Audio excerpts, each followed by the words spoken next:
Shout out to Big Jeff over at bigjeffaudio.com, representing B2 Audio USA.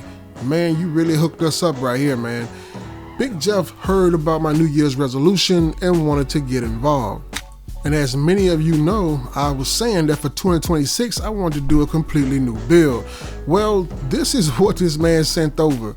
These are the B2 Audio Rage series door speakers. They're called the Rage 6Ps. And man, I must admit, I've never had door speakers like this before. I mean, this thing has venting holes on the rear of it. It's boasting a 1.5-inch voice coil. This is 4 ohms at 250 watts RMS. Like I said, never had door speakers like that before. But he didn't just stop there. He also sent over this DSP. This is the 610 DSP by B2 Audio, and it has Bluetooth capability, 6 inputs and 10 outputs. Can't wait to see what all this thing can do. And to power these massive door speakers, he sent over this Rage series 1200.4. And to power the subwoofers, he sent over another Rage series amplifier, the Rage 7800. This is a 7800 RMS subwoofer amplifier. And to be honest with you, it's kind of on a slim design for a power footprint such as that.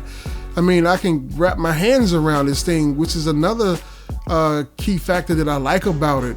And when you look at the sides of it and see these turbo fans over here, you know this thing got some serious output. But what I like the most about it is the layout of it. I mean, all of the connections are on one side of the amplifier, making this an easy install. And the Rage 1200.4 is exactly the same way. Can't wait to build some amp rack for this thing. And as you guys can tell, this subwoofer over here is not something to skimp over. They have to handle all of that power. These are the Rage Series XL12s, and they have 3,500 watts RMS of power. Can you believe it? I mean, just look at the beautiful linear row spider on this subwoofer. I cannot wait to get a box built for this. What do you guys think about all of this? I mean, the Rage series is supposed to be their mid-tier stuff, but this thing looks absolutely massive. And to be honest with you, the videos don't do this thing any justice, man. I've seen people install these and unbox these on the internet before. It just doesn't give it justice as to what this looked like in real life. I mean, look at all the real estate in there. Look at the coil on this thing. I can't wait, man. I'm so excited about the build. So I want you guys to hang in there with me, because we're going to be doing a lot with what you see here on this table. So I hope you guys are going to hang in there with me as I get all of this configured, all of this design, all of this finalized, because I have to do a whole lot of designing. I have to do a whole lot of wiring, fabrication. I also have to do a lot of reconfiguring of the car itself to handle all of this. So sound treatment and all that stuff is coming your way. So once again, give a shout out to Big Jeff. Thanks again, man, for hooking up the Budget Basshead family. But just like any upgrade that you have to do, first you must remove all the old stuff that's in the car. So that's the next part of this. Uninstalling the old stuff and getting prepped for the new. All right, so the first order of business in getting this car where I need it is to first take out what's already installed. And I'm talking not just this enclosure, but amplifier for the amplifier for the subwoofers, amplifiers for the door speakers, and the carpet. All that has to come out because I need to redo the wiring up in here. Everything has to be rerouted in order to put the setup I want up in here.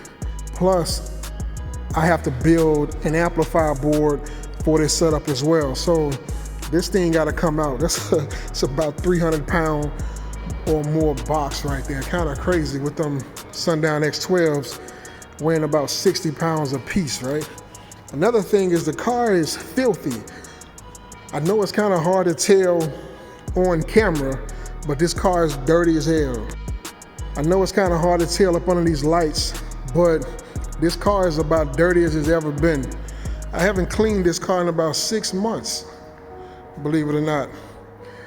And I can remember I was just thinking to myself about, in my 20s, there's no way in the heck I could have had a car that went 6 months without being washed. I would have talked so bad about myself, man. I can remember my mama telling me, boy, you gonna wash the paint off that car. I used to wash my stuff so much, but when you hit your 40s and 50s, man, some things just ain't that important no more. You know, you're a dad now, you're a husband now, your priorities change, you know? When you hit your 40s and 50s, you kind of start putting yourself on the back burner and doing for others, you know, until you an empty nester, and then you see, you know, a lot of guys, they go to wilding out in their 60s and stuff because, you know, 50s and 60s, you free again, you know? But if you got kids, you're really never free. You're parenting for the rest of your life, really. Long story short, this car right here is gonna get a complete makeover, and that's what I'm gonna be doing next, is going up in here, cleaning stuff up before I start pulling stuff out. Because one little pet peeve of mine is working in a dirty car. I can't stand it. If I'm removing panels and stuff, I don't want dirt and debris. And like right now, I got like shop towels and stuff in the doors. That'll mess, it'll really mentally do something to me. So I'm gonna go ahead and clean it up before I start messing with it. Man, when I tell you this thing heavy as hell, I'm trying not to throw my back out. I would show y'all the process, but I look ridiculous as hell and I don't wanna show you that right now. But yeah, I almost got it out of there, man. This thing, like I said, I got it balanced up here right now.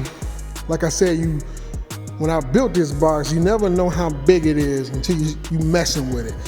Now the smarter version of me is telling me, just take the speakers out while you can see them. But no, I'm so goddamn hard-headed, man. I'm gonna go ahead and, I think I'm gonna do that. I'm gonna take the speakers out first. Those speakers are 60 pounds a piece, and that's for most of the weight set. So to save my back, I think that's what I'm gonna do. I'm gonna take the subs out, and then I'm gonna place them on the ground. So just a tip from me to you, man, from a person who just got finished recovery from back pain. You know, wear a back brace, get some help if you can, and if you can't, just move as light as you can. You know, like in this case, in this instance, I got it perched up here because I think I am just gonna remove the subs first, and then I'm gonna take the box out like that. So work smart, not hard.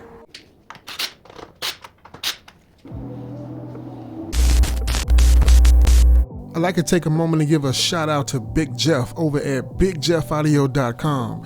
When I knew that I wanted to do this dual enclosure setup using the Sundown X12s, I figured it was going to be a bit expensive. So I reached out to Big Jeff, told him what I wanted to do, and as always, Big Jeff was willing to give me almost dealer to dealer discounts. Big Jeff is out here supporting the community, and I really appreciate what he does. So I just wanted to take this time and say thanks, because every time I reached out to this guy, he's always looked out for me. So I'm happy to say that if you're in the market for anything car audio, look in the description box below, click that affiliate link, and use Budget Basshead to get 5% off your next purchase. This will save you an additional 5% off, and it will give a big thanks to this channel.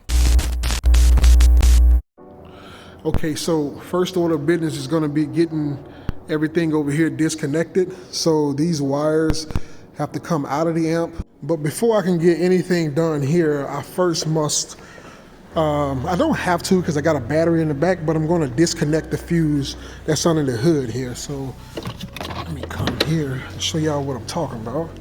There's a 500 amp fuse under the hood that I'm going to be disconnecting as well. So this guy right here has to be disconnected. Once I take him out, I'm gonna be working in the back.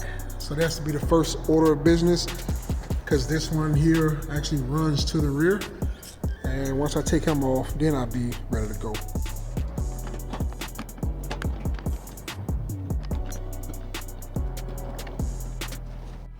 That thing was on there a lot tighter than I remember putting it on there. But you kind of want these tight. So, but anyway, now that this thing here is out, the rear is independent of the front. I just don't want any of the PSU being messed up. If I do something in the rear, I don't want to send up any energy this way that's going to blow my fuse or, you know, mess up something electrical under the hood. So always disconnect it if you got something running to the rear.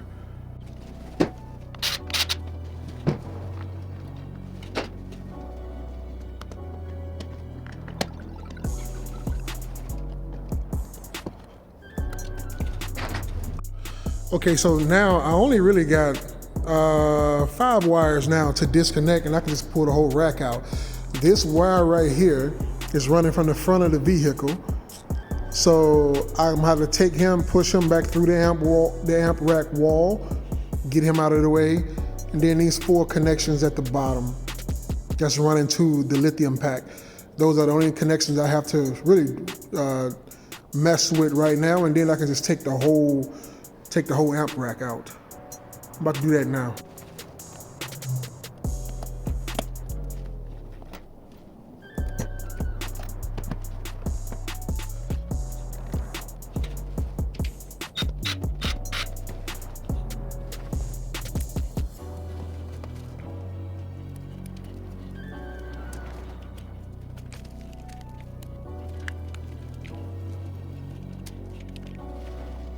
So now all I gotta do is unscrew the amp rack.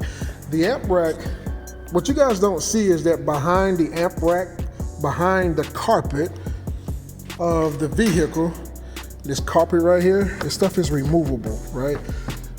Behind that panel on this side, I have a 3/4 inch piece of MDF back there.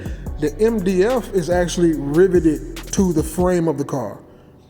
Not the frame, the panel of the car. It has like, I think 4 rivet points into the chassis of the car.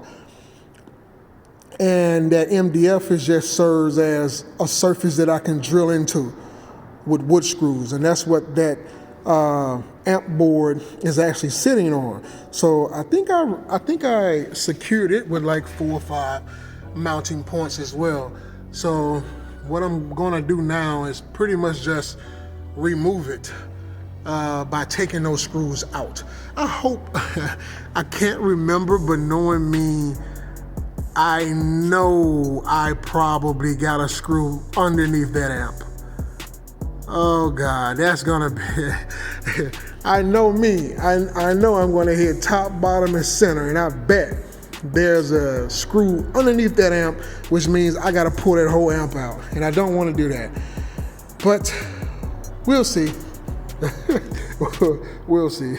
And as I suspected, I did have screws all behind this thing, so I basically went 3 in the middle, 3 on the top, 3 on the bottom. Just the safest way to do it when you wanna make sure that it's really, really secured. But anyway, I think it should come off now. I did have to take the screws out the amplifier, but I'm gonna leave those wires on there just like that because I just wanna pull it out, lay it flat, screw it back in until I'm ready to mount it to the new amp rack. Yeah, so there it is, man. I haven't seen the trunk this empty in a long time. It kind of feels good though, man. It feels like a new beginning, you know what I mean?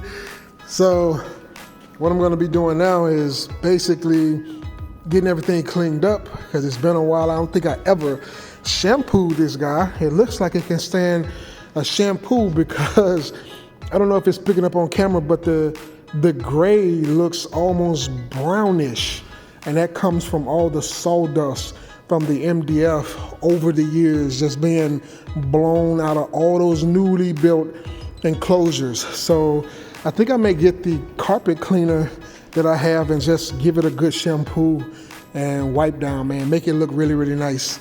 So anyway, out with the old, man. So there she go, that's the amp rack.